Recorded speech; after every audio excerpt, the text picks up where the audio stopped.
Welcome back to the Brilliant Fertility Podcast. Today, we're talking about habits, our continuation of this conversation.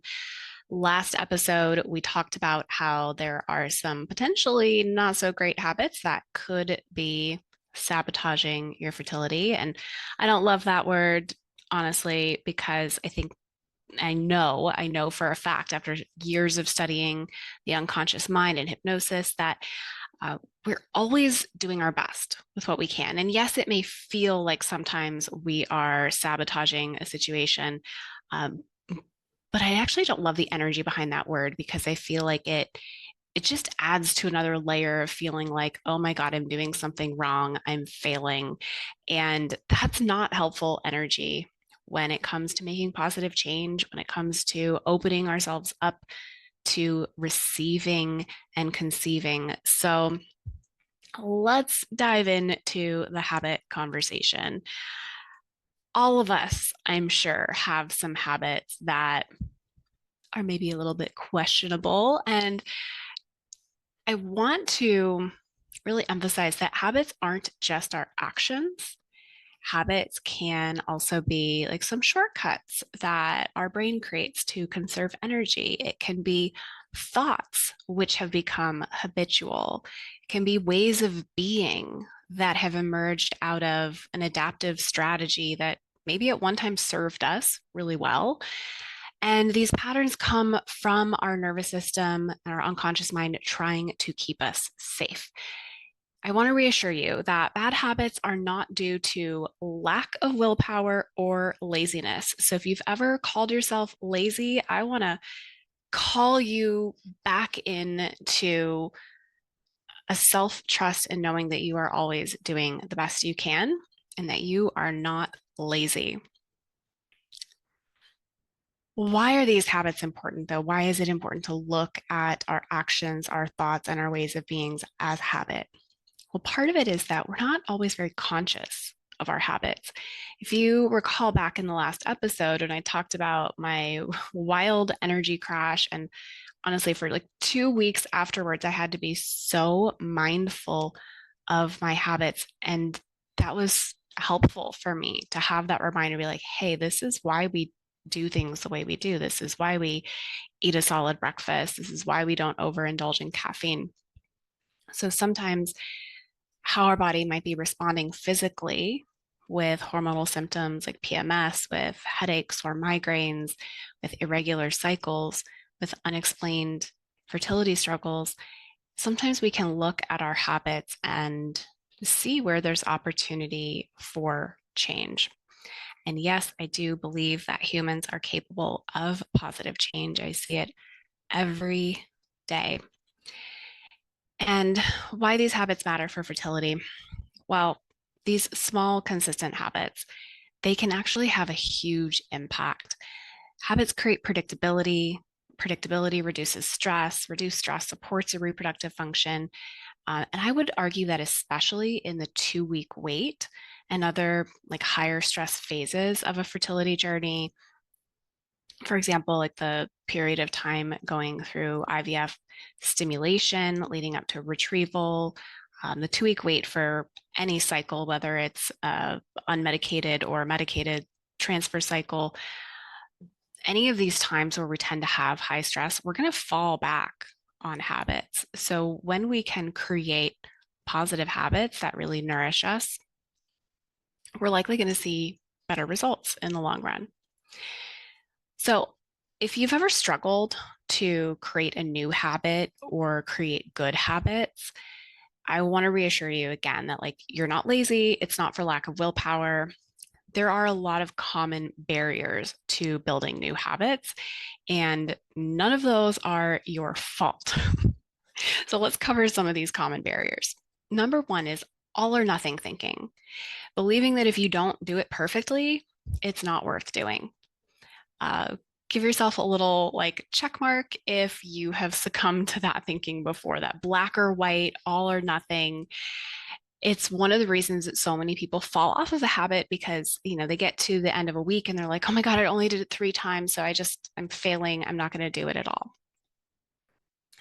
Number two is having unrealistic expectations. So if you set a habit goal that's like too big, too fast, saying, if you haven't worked out in a year and you're like, okay, starting Monday, I'm going to work out an hour every single day, that's a pretty big jump. And it can really set you up for feeling like you failed if something occurs and you can only make it for 20 minutes, or you have to skip one day because someone in your family has an emergency. Like that kind of perpetuates the all or nothing thinking. Number three, this is one that might be the most important and not talked about when it comes to creating and sustaining habits, is lack of emotional safety. So the nervous system will resist change when it feels unsafe. And this is really common when we are in any situation that has uncertainty. We're going to fall back on those old coping mechanisms, these old thoughts and ideas that have kept us in a certain pattern for a long time. And I see this in entrepreneurship as well. Thankfully, I've created a great support network for myself. And I think that's really important for people who are in any phase of uncertainty of life, whether it's infertility, whether it's another health struggle, whether it's, grieving a loss. Like when we surround ourselves with other people who are creating good habits and up leveling their ideas and beliefs about themselves, it allows us to see what's possible too. And allows our nervous system to see like, oh, okay, like they've been able to do this. I'm safe to do this as well. Another feature, so this would be number four of common barriers to building new habits, is guilt and shame loops. So when we do fall off of this new habit and we feel bad, about falling back into our old patterns, and that tends to create a bit of a shame spiral. And then we get stuck. And interestingly enough, at a conference I just attended recently, we talked about emotions and shame, and how shame really becomes even heavier and stickier when we are in the muck and we're not sharing it, and we allow ourselves to continue brooding in it. And it's actually one of the lowest frequency vibrations of the emotions. And if you've ever thought of a time when you didn't stick with something and you are like, oh, yeah, I can feel what that feels like, and it doesn't feel good, sometimes all it takes is telling someone else, like, hey, I said I was going to do this for 30 days. I didn't do it. I'm feeling pretty shitty about myself about this. Have you ever been through something like that? Like just starting to open up about it. It just brings that energy up a bit and reminds you that we're all human and none of us are alone. So, how do we actually create habits that stick? And we're going to keep these small because honestly, that's one of the ways that we can create habits that stick, is by choosing small habits.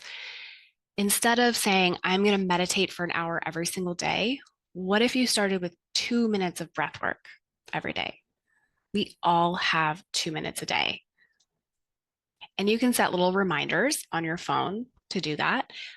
You can set timers or include apps on your phone that stop you from scrolling, because gosh, isn't that one of the bad habits that many of us have gotten into now that we just have access to so much in our palms 24/7. So start small, start with 2 minutes of something, 10 minutes of yoga, 2 minutes of breath work. Where can you fit those in? And then stack habits. So attach your habits to something that you already do. Brushing teeth is such a great example because hopefully most of you are brushing your teeth every single day, twice a day. So what can you stack onto that would take 30 seconds? Can you commit to gargling and tonify that vagal nerve? Can you commit to doing some mirror work, which I would do as like looking at my own eyes in the mirror and repeating some affirmations? We can have a whole episode all about affirmations and how to make those more effective. Maybe you take 3 nice breaths after you brush your teeth. How can you stack something small into your day that you're already doing? Another way that you can create habits that stick is by making it visible. So have a journal that you're tracking it in, have a sticky note that's up on your mirror that says breathe so that you have that reminder when you brush your teeth, or download an app so that your brain can see the success and celebrate the little wins as you can check that off every day. It'll give you a little dopamine hit. And that leads us to our next piece of creating habits that stick is celebrate your wins. For those of us who have the all or nothing type A perfectionist thinking, I'm guilty of this, but I am not great or have not historically been great about celebrating my wins. If it wasn't done perfectly, if it wasn't done enough, then it's like my brain's like, no, that didn't exist because you didn't do it to the level that I expected of you. And that's just not fair. It's just not fair. And our brain and our nervous system thrives off of that recognition and that celebration. So every time you do the thing and you can give yourself a little high five or pat on the back or just say, woohoo, I did it. Like honestly, saying that out loud, I did it, that creates a new neural network in the brain. Because how often have you thought to yourself, like, oh my God, I don't know how I'm going to do it all? And that pathway gets really stuck. That thought becomes habitual. So these little things, little celebrations create a new habit all of itself. And the last piece that I want to address when it comes to creating a habit that sticks is prioritizing your identity over the outcome. So instead of really attaching yourself to this outcome of I want to meditate every single day, you attach an identity of I am someone who nourishes my nervous system. I am someone who is learning how to create these habits that benefit my mind and my body and my soul. That I am statement that we can attach gives us that sense of identity that impacts the root and the sacral chakras in a way that just begins to align our habits with our identity. And this identity piece, I know I've discussed it, at length in our virtual fertility retreats, but it really is one of the core principles of the work that I do, especially in anything that involves a transformation, right? And a transformation, we're really just looking at, if you have been feeling stuck and down and you just have these repeated thoughts of like, I can't do it and I'm not worthy of this, what would that look like to believe in yourself, to have that mental and emotional energy that allows you to say like, I'm already doing it. I'm enough. That's one piece of that transformation. And when it comes to the fertility picture at large, I would love for everyone to be able to adopt the belief and the identity that you are fertile already. No matter what has happened in your story so far, that you can look towards that identity as something worthy of moving towards.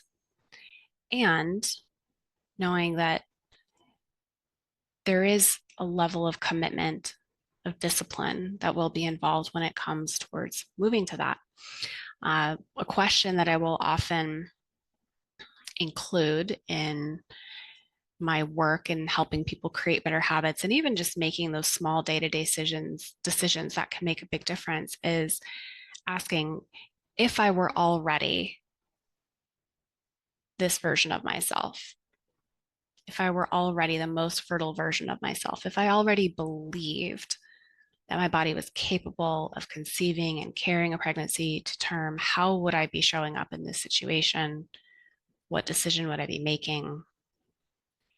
And sometimes that really gives us a lot of permission to do what we really need to do versus like what we ego-wise think we should do. And if you slip up, it's not a failure, right?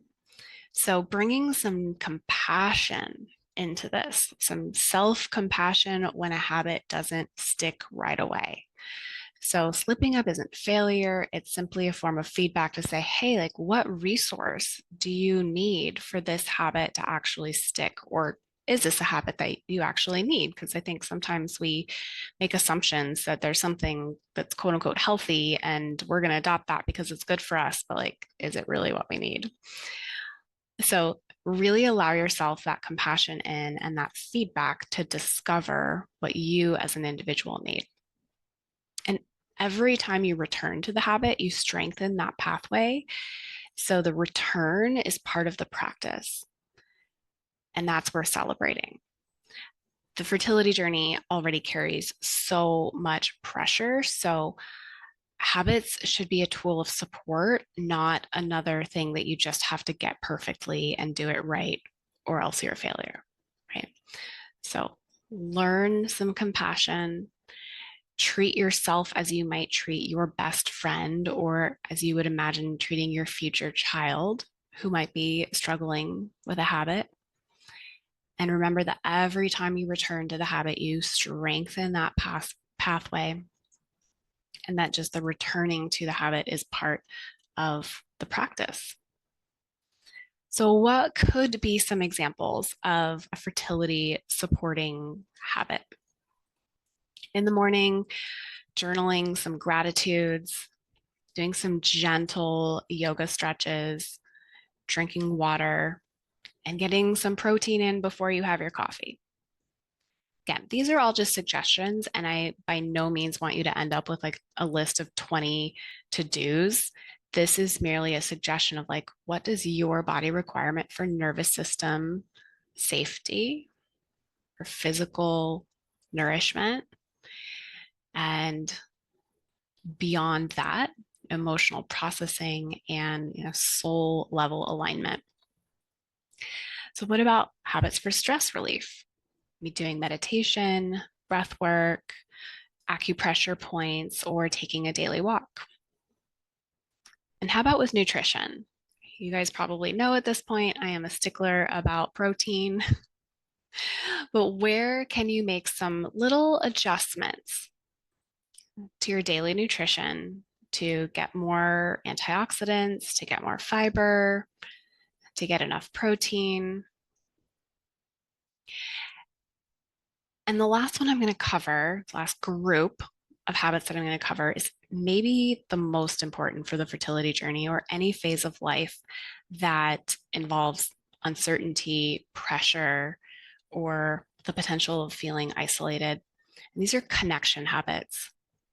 So, talking to a partner, joining a supportive group, being with like minded people, talking to supportive people who can be there for you. We humans were not meant to be in isolation. We're not meant to go through things alone. And when we can hold space for someone else and allow someone else to hold space for us, we're co-regulating. Our nervous systems are in communication all the time. We are, feeding off, feeling that frequency from others. And it's so unbelievably priceless and helpful to be able to talk it out or even just be in space with someone who has your back. So, a little gentle encouragement, remembering that you are not lazy. It is not for lack of willpower that you've not been able to maintain healthy habits. What does your nervous system require for safety, and what coping mechanisms came into play that became habits that it might be time to release or nourish or become aware of, that you can now become a different version of. Habits don't have to be perfect to be powerful. So I invite you to pick just one tiny compassionate habit this week that would support you on this journey. And let me know what it is when you listen to this episode. shoot me a DM on Instagram or send me an email at info@brilliantfertility and just let me know what habit you've decided to choose this week that will nourish you, and just start small. Let me celebrate that with you. I would love to just stay in contact with all of you who are incorporating these little powerful habits every day. And should you feel called to go deeper into this work with me, you can scroll down to the show notes. I'm linking the discovery call there, as I will be taking a couple of new clients this fall for transforming this fertility journey, incorporating new healthy habits, or up-leveling current habits so that you can live the life that you have dreamed of. Thank you, as always, so much for listening, and I hope that you have a very easeful transformation into these new habits.